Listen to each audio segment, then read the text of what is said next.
and welcome to Tech and AI Live New York, an all-virtual event brought to you by the whole team here at BizClick and our incredible sponsors, EY, Eightfold AI, Melio Consulting, and Commanda.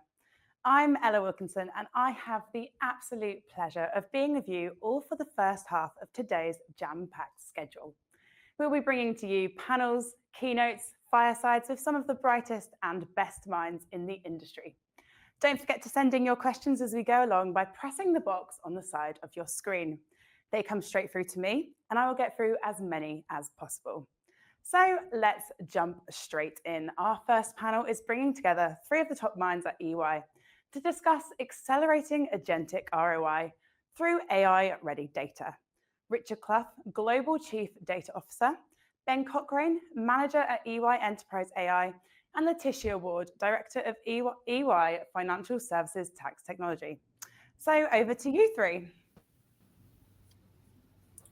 That's great, Ella. Thank you. It's great to be here today. Lovely to have you. So, yeah, if we just bring up our slides, we'll get into it. So we thought if we just take a look at the agenda, then first of all, we just wanted to give the frame of reference for what we're going to talk about. So as EY, with our clients, we focus an awful lot on how to help drive ROI for AI and agentic with data, and that's getting us a very strong focus on AI-ready data. So we'll talk about that to kick it off, but then we'll just get into some really practical examples of how we see different techniques to solve key problems for our clients, with a series of demos and practical examples that Laetitia and Ben will take you through. We'll spend most of the time doing that, and then we'll save some time at the end for just key lessons learned and questions. So let's get into the first section. If we just tee up the topics. So as EY, here is our overall AI strategy on a page. You can see a really big focus within our AI strategy is data. And so for data, we're focused on how to make AI processing as accurate and scalable as possible. And therefore, we're really focused on ensuring data is high quality, it's permissioned, it's discoverable, and therefore AI ready. So you can see on the graph there that the core foundational piece of AI ready data, we're focused very much on trying to make sure our AI agent teams, AI modeling teams can all access that pre-approved high quality data. So we're gonna double click down into AI ready data for a few minutes and focus on key topics and problems we're solving for consent and access, data products, and synthetic data. Before we do that, just a few key stats about where our background. So we talk about EY as Client Zero as a way to explain our journey of doing this. And so we think about the size of EY, very large global professional services firm. We have two kind of key modes with our clients' data. One, we host a lot of data on our estate, which is Microsoft Azure, one of the larger Microsoft Azure data estates in the world. And we host about 50% of the Fortune 500 data on our estate as a result of our assurance and tax business. In addition to that, we also work with our clients' data in their environments, mainly through our consulting and strategy and transactions business. So overall, when we talk about the problems we're solving for and what our clients need us to do, this is on a very large scale. So if we move forward into the next slide, we double click down into AI ready data a little bit more. Just on the left here is a little diagram starting at the top. So think about the business users in a business world where accessing processes and services enhanced by AI agents. Now, those AI agents are going to be calling on an AI model of some kind, whether that's a foundation model or a specialist one that's been created just for the purpose. Either way, all of those have to draw down on a data layer. And so down there, you can see the AI ready data layer. Three key parts of that we want to highlight as we get into today. Firstly, the problems to solve around permission, business-friendly, timely access to data. So we're going to focus on consent and data governance to solve for that. Secondly, clear and consistent operate models for the data owners and quality, super important. Thirdly, the architecture to connect it up, and then all the underpinnings of classification and the infrastructure needed. But really, all this is driven by a clear focus on number 5, number 6, the ROI to prioritize what everyone's focused on, but then also business adoption and education needed. So if we put all these pieces together, we'll step into examples to show you, how we're helping people solve for these different things. Okay, so if we just step forward, we've said AI ready data a handful of times already. So let's just take a minute to just define that and be really clear on what we're talking about. So for AI to be really accurate and scalable, we're focused on 3 really important things. Firstly, the data's got to be really good quality, which for that we mean with rich context and the metadata to allow for the AI discovery that's needed for AI and agents to be able to identify the data and know exactly what it is. But thirdly then, very important, data has to be permissioned for the particular use and particular kind. So permissions to provide security is a really big focus, and we'll talk about some quite innovative ways to manage that. So if we move forward, thank you. That's got us underway. So we'll now go into a series of just practical examples and demos that Laetitia and Ben will take you through to bring all this to life. Brilliant. Thank you, Richard. So Richard's just set out for you there a view of AI-ready data. Good quality, having the right format, making sure it's discoverable, but critically making sure the right permissions are in place for data usage. At EY, we're really focused on this idea of an EY.AI ready data flywheel made up of 3 main parts. 1, having the right AI-ready data foundations. So data product, data that is discoverable, perhaps in a marketplace, having the right permissions embedded in that data from the point of entry or creation. Then we move on to number 2, which is focused around AI models. That could be training or tuning models, as well as governance when it comes to models. How do we know which model we're using? Is that the right model for this process and this task? And then finally, number 3, agentic automation underpinning business processes. We need to ensure that the right agents with the right data are being consumed to deliver services, to accelerate the way that we're able to deliver value for our clients. And all of those 3 ultimately are underpinned by an idea of green lanes, having the right consent embedded throughout your end-to-end data usage lifecycle to ensure you're using it for permissible activities. Ben, if you don't mind moving forwards, we'll dive into number 1 of those 3 areas. So AI-ready data foundations. What I'm going to show you now is a view of our data marketplace. This provides a secure and governed platform for seamless data discovery, consumption, and contribution. But critically, everything within the marketplace is underpinned by this idea of data green lanes.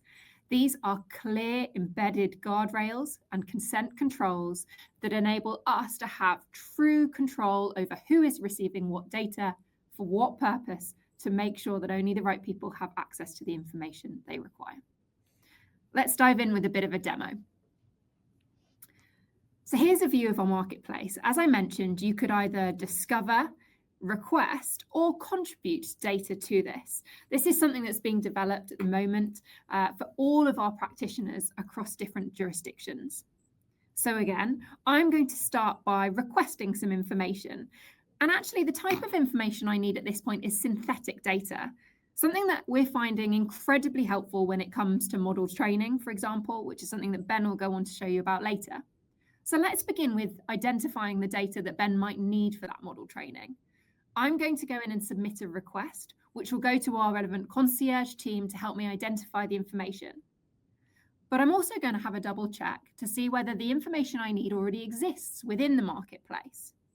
Here you can see tags for different types of information.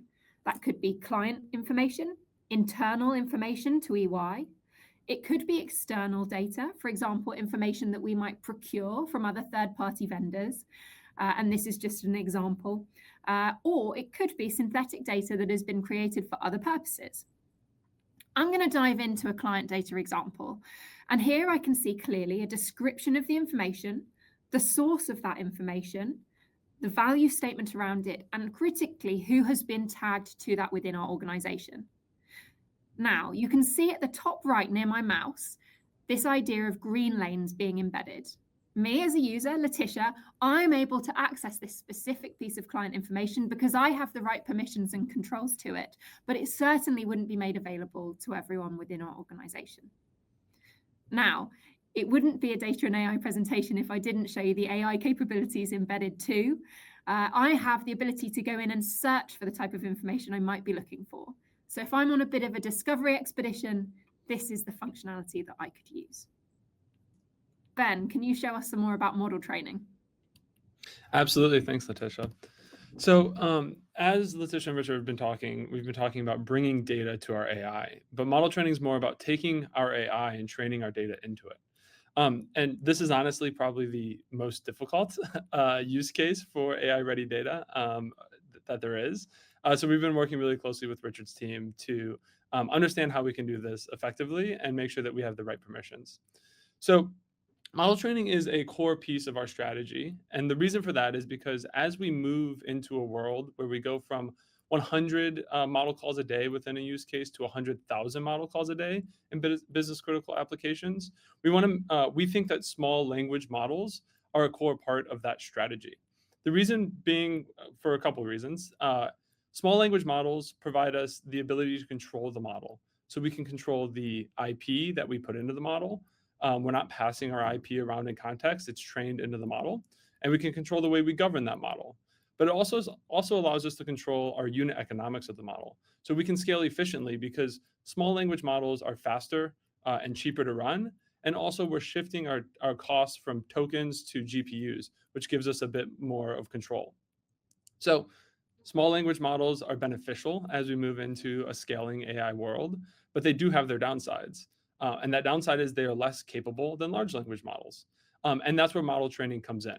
So we are working on taking our 100 years of experience and training that into the model and specific use cases. So we're trying to take small language models where they aren't good enough to perform the tasks that we're asking them to perform. And we are training in the ability for them to perform those tasks at the level of a more capable model. This also allows us to iterate on the models, which I'm going to jump into a little bit more when I talk about how we're training models currently at EY. So our objective, as I said, is not to create large language models that generalize very well over a bunch of different tasks or hit benchmarks.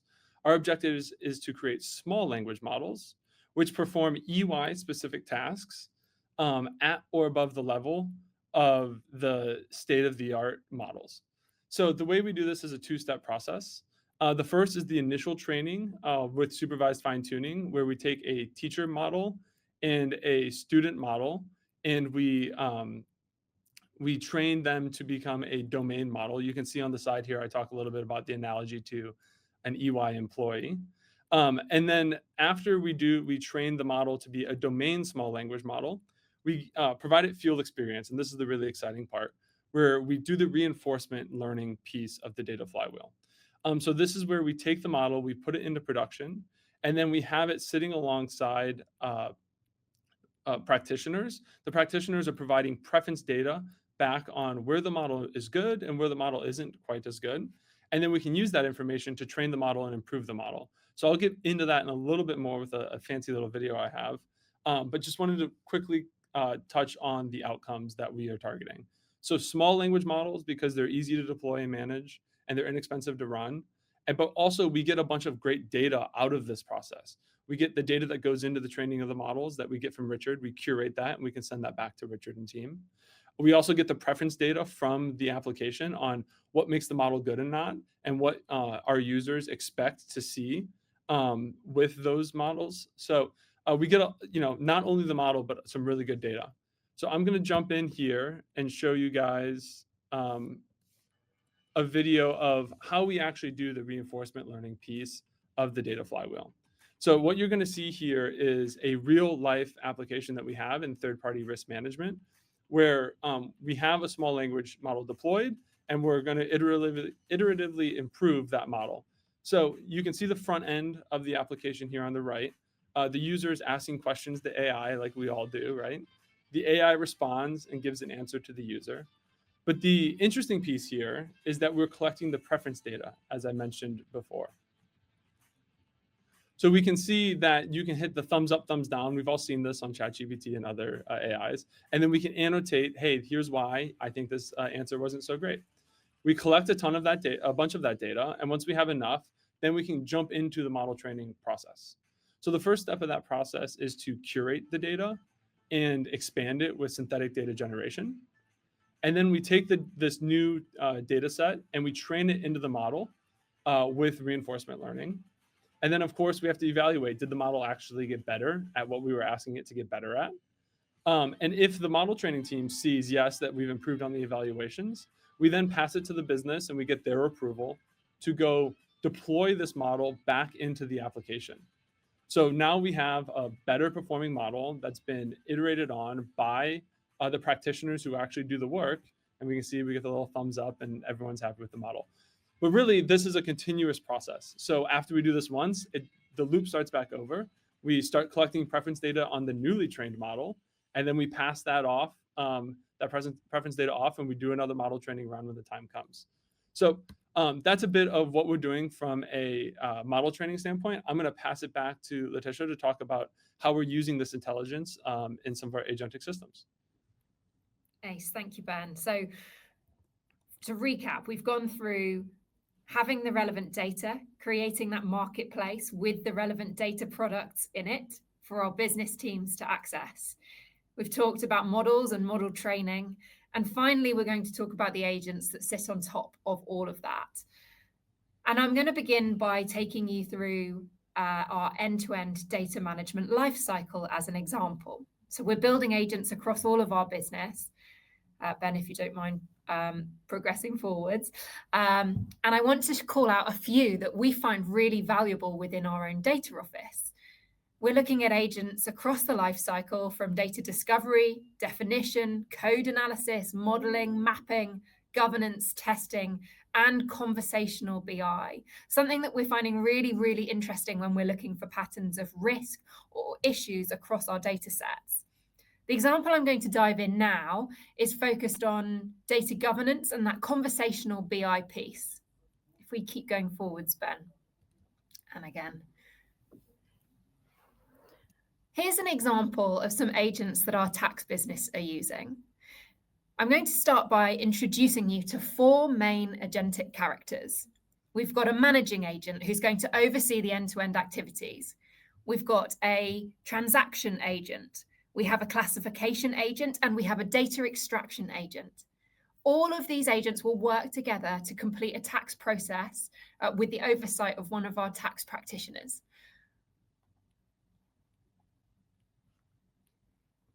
So let me kick off this process. So our text assist has gone, tell us how we can assist you today in this space. And I'm going to say, please begin the resolution. And you might all be going, well, what's the resolution? But suddenly our managing agent kicks into life. They know what they're doing. They've said, sure, please give me the tax memo that you need me to look at. So here's an example from the Wisconsin Department of Revenue. Again, a synthetic example. The amount due, $32.63. It's a 4-page PDF document, just to give you a flavor of the type of notice that we might be dealing with. But clearly we could do this on much more lengthy documents. So I'm going to load that in, and I'm going to see what happens next.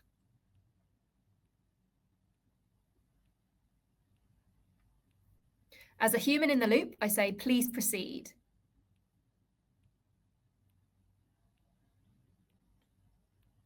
Our notice extraction agent has come into life. It has called out all of the relevant information that I know as a tax practitioner I need to extract from a document. You can see there we've got our 3263, which was the amount due from the memo. I've gone through this before. This has been rigorously tested, and I know that that is the right amount, and it's extracted the information I need there. So our notice extraction agent has gone ahead and given a summary of what it can see in the document, and it's passed that on to the classification agent. The classification agent has then gone, well, I think this is a notice type 4, meaning it's medium difficulty. We know that there are some semi-complex issues within the statement, and there are some pending charges due that might require some responses. Okay, I think that looks good from my perspective. So I want the process to continue. Again, the classification agent has passed the information over to the template agent, and this time the template agent has asked me a question. Because it's medium difficulty, I have two choices in terms of the way I might want to proceed. I can either proceed with a response summary protocol, or I can go through with the template response draft. And in this example, I know that I need a template response draft. I need something I would like to review. So please provide me that draft. But before it can continue, it just needs two more bits of information from me. It needs my name, it needs my position, and it needs my email address.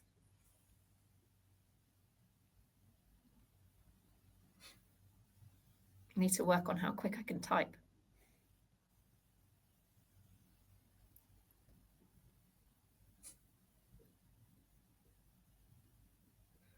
So there we have it. Our agent has produced the template that I know I need to proceed with this activity from a tax perspective. Not only that, I'm going to review it, but I then have my managing agent come back to me and hopefully say, is there anything else we can help you with? I hope we're able to save you some time. So this is an activity that our tax practitioners do day in, day out, and has really accelerated that activity and hopefully improved even some of the accuracy of that data extraction process. Richard, I'll hand back to you.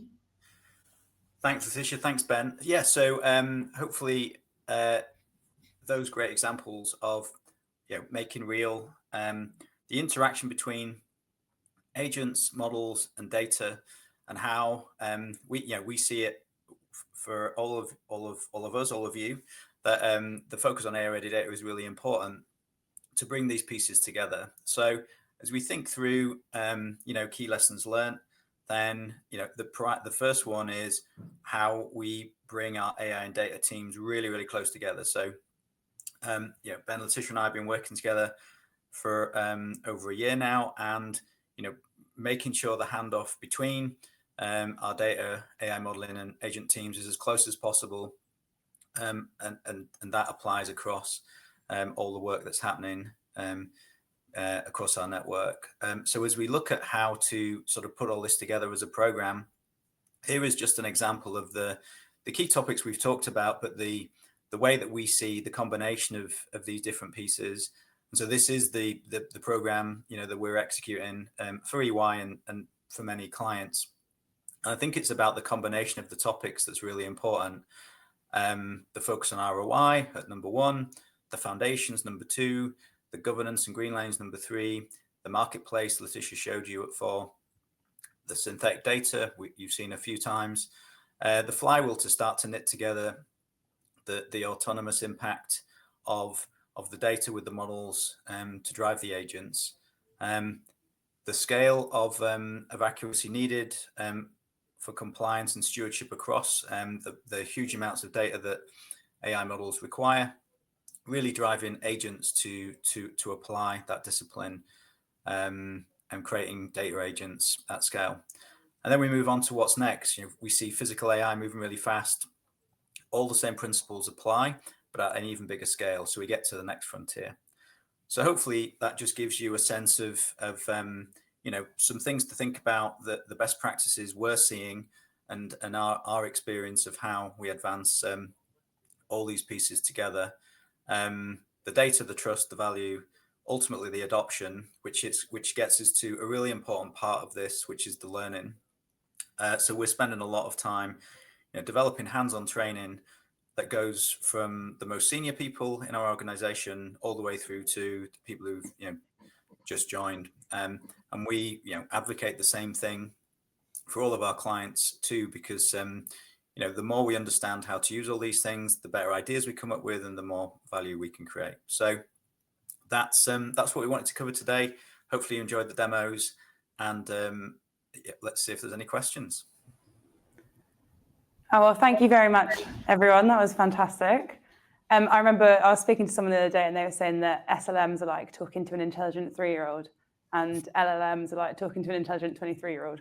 So listening to your skilling up of the 3-year-old to the 23-year-old, the advanced aging, if you will, is really interesting. I haven't heard of anyone doing that before.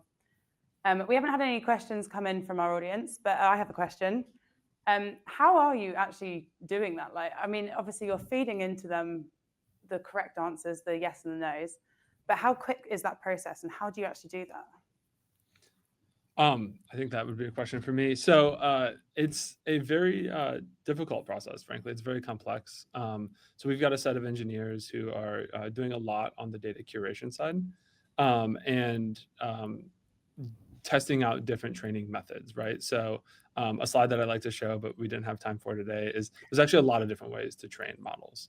But the basis of it is you need to have the data, your evaluations, and then the infrastructure to do so. So the data curation piece is very time intensive. And then the evaluation piece is probably the most important part, honestly. So understanding how you are evaluating if the models are getting better. And then from there, what you do is you are iteratively trying different methods and techniques to do that. So there's not really a straightforward answer. I know we talked a little bit about reinforcement learning and supervised fine tuning. And for those who are super technical, they'll be like, well, those are pretty broad topics, right? So there's algorithms within those categories that we're using. But really, it's a trial and error thing and testing out a bunch of different possibilities. Oh, brilliant. Well, I'm afraid that is actually all the time we have. But thank you so much, Ben, Richard, Laetitia. Thank you for that fascinating discussion. And it is clear that Agentic ROI lies in the data.